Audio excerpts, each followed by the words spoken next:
Saint Thomas higher secondary school NSS യൂണിറ്റും Wayanad medical സെന്ററും പോൾ ബ്ലഡും സംയുക്തമായി നടത്തിയ ജീവദ്യുതി രക്തദാന camp panchayat president CT Aneesh ഉദ്ഘാടനം ചെയ്തു. പേരാവൂർ DYSP KV പ്രമോദൻ രക്തദാന സന്ദേശം നൽകി.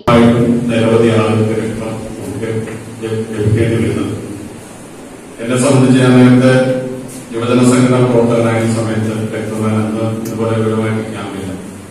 രക്തദാന ക്യാമ്പുകൾ സംഘടിപ്പിക്കുകയും ഗ്രൂപ്പ് നിർണ്ണയിക്കുന്ന നമ്മുടെ കേരളത്തിലെ പല സ്ഥലങ്ങളിലും പല ആളുകൾക്കും രക്തം നൽകുന്നതിന് വേണ്ടിയിട്ടുള്ള പ്രവർത്തനങ്ങൾ നടത്തിയിട്ടുള്ളതാണ്. ഇപ്പോഴും നിരവധി ആളുകൾ വിളിക്കാറുണ്ട്, അവർക്കെല്ലാം നൽകാനുള്ള സംവിധാനം ഉണ്ടാകും. അതുകൊണ്ട് തന്നെ ഒരു മഹത്വം വളരെ വലുതാണ്. മറ്റു പല പ്രവർത്തനങ്ങളെക്കാൾ നമ്മൾ നടത്തുന്ന സാമൂഹ്യ സേവന പ്രവർത്തനം നിരവധിയാണ്.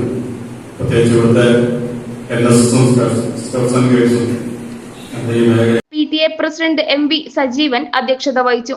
School principal NI Geevarghese, ward member Sunitha Vathyat, Wayanad medical officer doctor Divya, staff secretary sister KG Mary, NSS programme officer SC Shaji, NSS വോളണ്ടിയറും സ്കൂൾ ചെയർമാനുമായ ഫെബിൻ തോമസ് എന്നിവർ സംസാരിച്ചു.